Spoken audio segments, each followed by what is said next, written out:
की नौटंकी चल रही है वो पूरा हिंदुस्तान देख रहा है।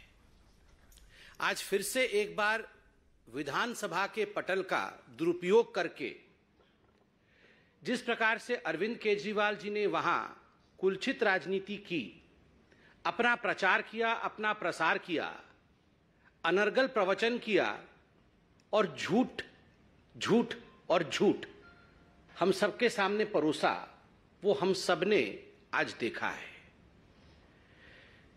बंधुगण, दुख इस बात का लगता है कि लोकतंत्र के सबसे पवित्र स्थान विधानसभा के परिषद में इस प्रकार के झूठ के पुलिंदे रखे जा रहे हैं। आज अरविंद केजरीवाल जी कह रहे थे कि सीबीआई वाले तो बड़े अच्छे लोग हैं। सीबीआई वालों ने इनके कान में कहा है कि निकला तो कुछ भी नहीं है, फिर भी 3-4 दिन के बाद मनीष सिसोदिया जी को अरेस्ट करना पड़ेगा, गिरफ्तार करना पड़ेगा। ये सब सीबीआई वालों ने अरविंद केजरीवाल और आम आदमी पार्टी के नेताओं को कहा। इस प्रकार से अरविंद केजरीवाल जी ने आज देश को बरगलाया है। अगर सही मायने में कहा जाए तो ये अरविंद केजरीवाल जी की आम आदमी पार्टी का जो ड्रामा चल रहा है, this is nothing but operation theatrics, operation drama. और याद करिए, हर बड़े भ्रष्टाचारी नेता के गिरफ्तारी से पहले इसी प्रकार का ऑपरेशन ड्रामा चलता है।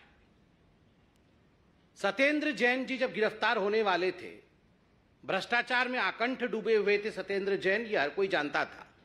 जब उनकी जांच चल रही थी तो ठीक इसी प्रकार की प्रक्रिया आम आदमी पार्टी कर रही थी, ठीक इसी प्रकार का भाषण अरविंद केजरीवाल दे रहे थे।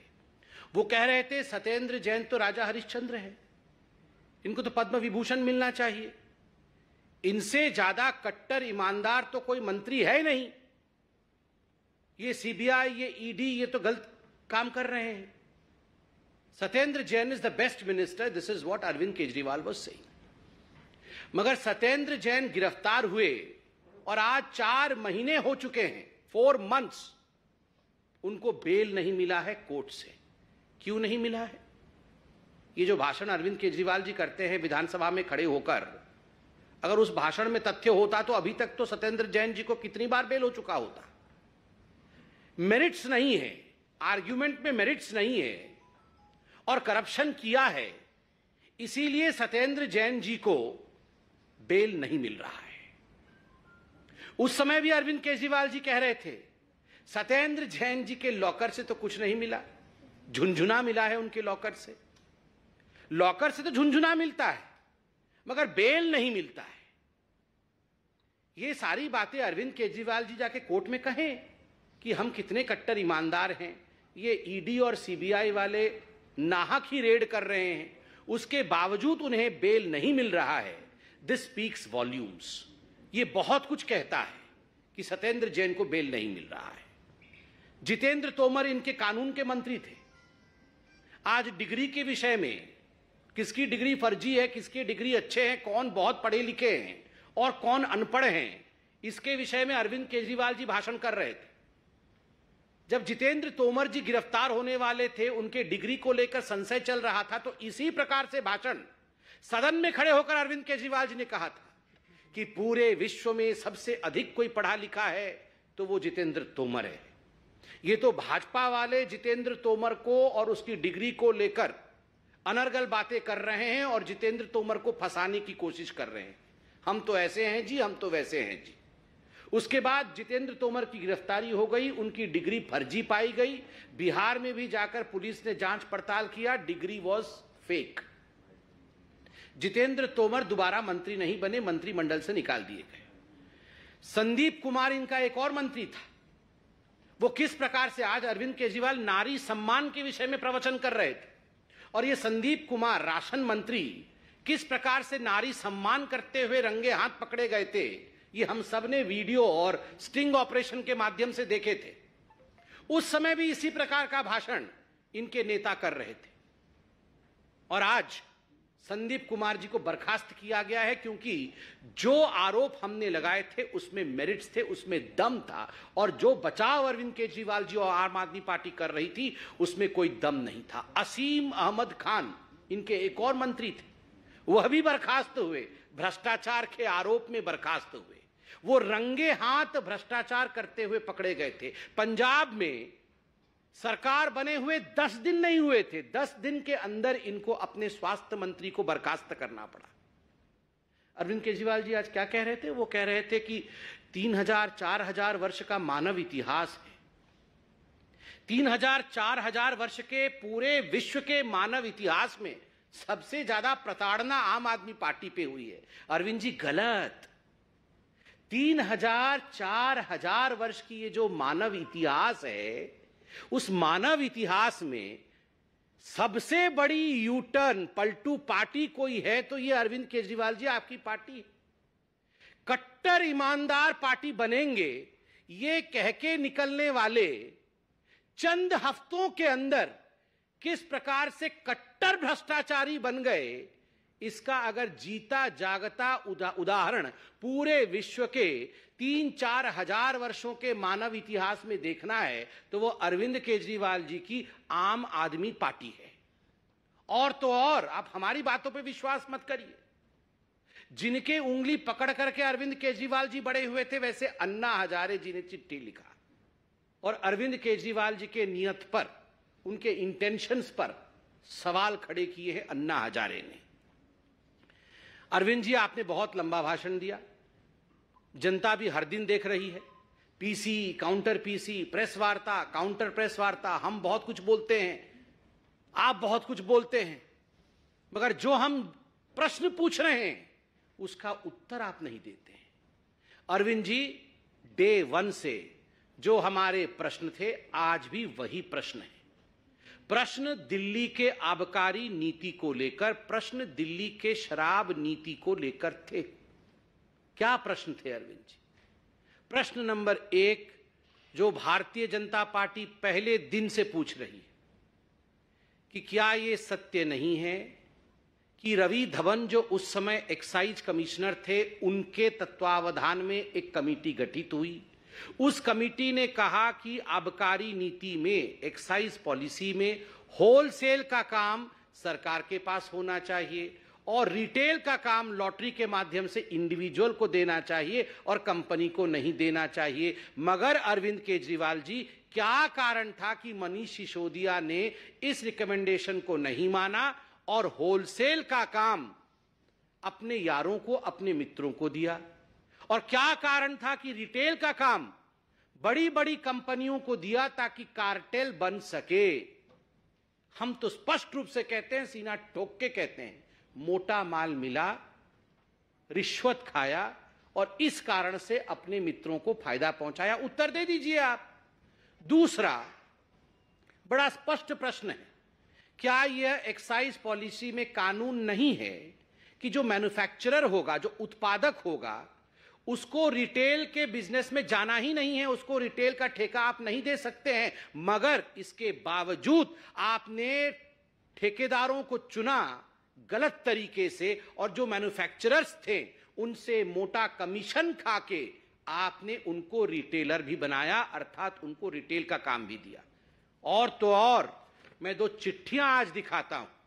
ये चिट्ठियां कोई आज की चिट्ठी नहीं है, ये दोनों चिट्ठी विगत वर्ष की हैं, 2021 के अक्टूबर-नवंबर महीने की है, जिस समय ये सारे की सारी policy was taking a shape, जिस समय ये पॉलिसी आप फ्लोट कर रहे थे और टेंडर इनवाइट किए गए थे, टेंडर डाले गए थे, उस समय की ये चिट्ठी क्या है अरविंद जी?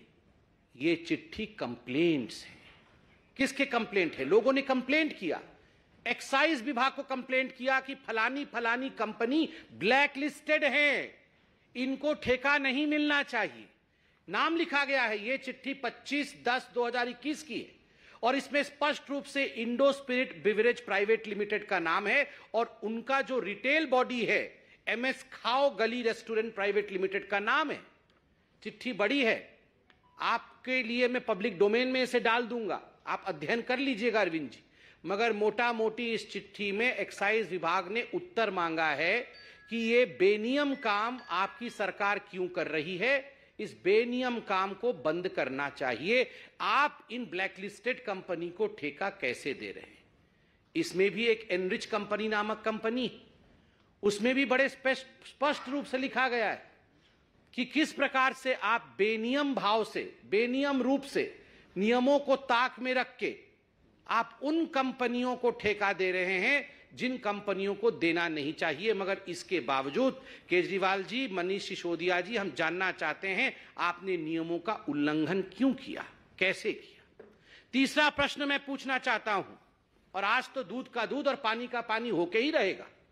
अरविंद जी, हम इधर उधर की बातें नहीं करते हैं। क्या कारण था जो मनीष सिसोदिया ने, जो पहले रिटेलर्स को 2% का कमीशन मिलता था बोतल बेचने पर, 2% का, जो होलसेलर्स को, जो हमारे होलसेलर्स थे उनको पहले 2% उसका जो कमीशन मिलता था, उस कमीशन को बढ़ा करके आपने 12% किया, 12% किया। क्या कारण था उसके पीछे? ये हिसाब तो अब पुराना हो चुका है, मगर फिर भी अब बच्चा बच्चा इस हिसाब को जानता है। मगर फिर भी अरविंद केजरीवाल जी, आप विधानमंडल में इतनी भाषण करते हैं, मैं ये हिसाब जानना चाहता हूं। एक 750 ml की जो बोतल होती है, उसके होलसेल रेट में जो पुरानी नीति है, उस पुरानी नीति में एक बोतल 166 रुपीस का आता था, और जो नई नीति आई उसके अंतर्गत वो 188 रुपए का बिकने लगा। मतलब नई नीति में बोतल का रेट होलसेल में बढ़ गया। सरकार की कमाई, पुरानी नीति में वैट और एक्साइज मिलाकर के सरकार की कमाई पहले 330 रुपए की होती थी, एक बोतल पे 330 रुपए सरकार कमाती थी। और मनीष सिसोदिया जी, जो नई नीति आप लेकर आए उसके अंतर्गत एक 750 ml की बोतल पे सरकार की कमाई मात्र 8 रुपए होती है। पहले 330 रुपए सरकार कमाती थी और अब सरकार मात्र 8 रुपए कमाती। और अब आइए रिटेलर का फायदा। पहले रिटेलर को एक शराब की बोतल पर 33 रुपए की कमाई होती थी, और अब जो नीति आप लेकर आए थे उसके अंतर्गत रिटेलर को 363 रुपए का फायदा होता था। तो सरकार के जेब से पैसा निकाल करके आपने अपने शराब के ठेकेदार मित्रों के जेब में डाला। क्यों डाला? बदले में कितना कमीशन मिला, यही तो हम सवाल पूछ रहे हैं। बदले में कितना कमीशन मिला, इसका जवाब कौन देगा? उसके बदले में आप विश्व के इतिहास के बारे में बोलने लगते हैं, उसके बदले में आप ये बोलने लगते हैं मानव इतिहास 4000 साल पुराना है। अरविंद जी, जो सवाल है उसका जवाब दीजिए। क्या ये हकीकत नहीं है? संजय सिंह जी तो कल एक डिबेट में मान भी गए कि हां, हमने अपने मित्रों का, जो शराब ठेकेदार है, उनका 144 करोड़ रुपया हमने माफ किया है। आज मैं आपसे पूछना चाहता हूं, आपने शराब ठेकेदारों का 144 करोड़ रुपया कैसे माफ कर दिया? उस समय कोरोना के चपेट में आए गरीब लोग जब माइग्रेट कर रहे थे, उनके टिकट के लिए आपके पास पैसे नहीं थे, उनके राशन के लिए आपके पास पैसे नहीं थे, आप उन्हें राशन मुहैया नहीं करा रहे थे। वो तो केंद्र सरकार का भला हो जो उन्होंने राशन दिया, मगर आप शराब ठेकेदारों का 144 करोड़ रुपया माफ कर रहे थे। और बंधुओं, सबसे पहली बार 4000 साल मानव का इतिहास है, आज अरविंद जी ने बताया है 4000 साल मानव का इतिहास है। 4000 साल मानव के इतिहास में पहली बार ऐसा हुआ है, बोतल तो ज्यादा बिके हैं, पैसा कम आया है। पहले जितने बोतल बिकते थे उससे डबल बोतल बिक गए, मगर पैसा आधा आया। ऐसे कैसे हुआ? यह मनुष्य के इतिहास में 4000 साल में अरविंद जी पहली बार हुआ है। इसका जवाब कौन देगा? इसका जवाब नहीं देंगे आप। जब हम एक्साइज पॉलिसी पे पूछ और बोल रहे थे कि अब जिस दिन मनीष सिसोदिया जी अरेस्ट होंगे, इनको सीबीआई वाले कान में बोल के गए थे कि अरेस्ट होने वाले हैं, कि जिस दिन मनीष सिसोदिया जी अरेस्ट होंगे 3-4 दिन के अंदर, तो गुजरात में इनका वोट प्रतिशत बढ़ के 6% हो जाएगा। अभी 4% हो गया है। ये सब जो ड्रामा किया उन्होंने, उससे 4% हो गया है, और 4-5 दिन जब अरेस्ट हो जाएंगे तो 6% हो जाएगा। अरे अरविंद जी, आपका 6% वोट परसेंटेज बढ़ जाएगा और आप इतना हंगामा क्यों काट रहे हैं? आपको तो खुद ही हथकड़ी लगा के भेज देना चाहिए कि जल्दी जल्दी अरेस्ट करो, हमारा वोट परसेंट बढ़ रहा है। ये अरविंद जी, आप क्या सोचते हैं? आप ये जो आबकारी नीति पर जिस प्रकार से आप ड्रामा कर रहे हैं, ये जो ऑपरेशन ड्रामा चल रहा है, ये हिंदुस्तान की जनता समझ नहीं पा रही है। ये हिंदुस्तान की जनता भली प्रकार से समझ रही है, और हम केवल और केवल जो 5 सवाल अभी पूछे, इन 5 सवालों के जवाब मनीष सिसोदिया जी से चाहते हैं। मनीष जी, आप इनका जवाब दे दीजिए जो 5 सवाल पूछे हैं कि आपने कमीशन के रिकमेंडेशन को ताक पे क्यों रखा, बोतल तो ज्यादा बिक्री हुई, पैसा क्यों कम आया, आपने ब्लैकलिस्टेड कंपनीज को क्यों ठेके दिए, आपने 2% से 12% कमीशन होलसेलर्स का क्यों बढ़ाया, और आपने अपने यारों का 144 करोड़ रुपया क्यों माफ किया। इन 5 प्रश्नों का जवाब दे दीजिए। और अरविंद केजरीवाल जी, आपके लिए तो एक ही प्रश्न हमने पूछा था, ये सब आप जानते थे और इसीलिए आपने फाइल पे साइन नहीं किए थे। बिना फाइल साइन किए आपने एलजी को भेजा था ताकि गाज आपके ऊपर ना गिरे, गाज मनीष सिसोदिया के ऊपर ही गिरे और आप अपना वोट प्रतिशत बढ़ाते रहे। इसलिए मनीष जी को आपने आगे कर दिया और आपने हस्ताक्षर नहीं किए, क्योंकि आप तो आईआईटी से हैं ना। आपने बोला आज आपको तो पता है कि कौन फंसने वाला है और कौन बचने वाला है। तो ये 6 सवाल हमने पूछे थे, 6 सवालों का आप जवाब दे दीजिए, बाकी इधर उधर की बात आप मत करिए। बहुत बहुत धन्यवाद। कोई प्रश्न हो तो अवश्य पूछें।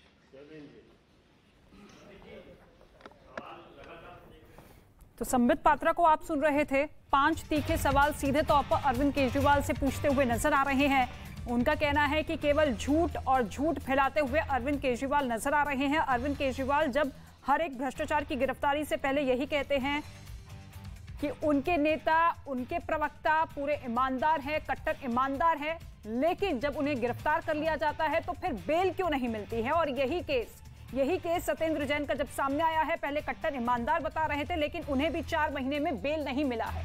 बीजेपी लगातार आम आदमी पार्टी पर शराब घोटाले को लेकर हमला बोलती हुई नजर आ रही है। नियमों की अनदेखी करके पैसे ठगे गए हैं, शिकायत के बाद भी एक्शन नहीं हुआ है, ये सीधे तौर पर बोलते हुए संबित पात्रा। बॉटल ज्यादा बिकी है।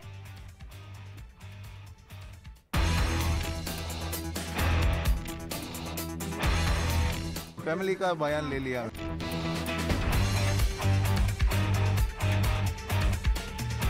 गैर सीबीआई जांच के इसमें कोई खुलासा नहीं होने वाला है।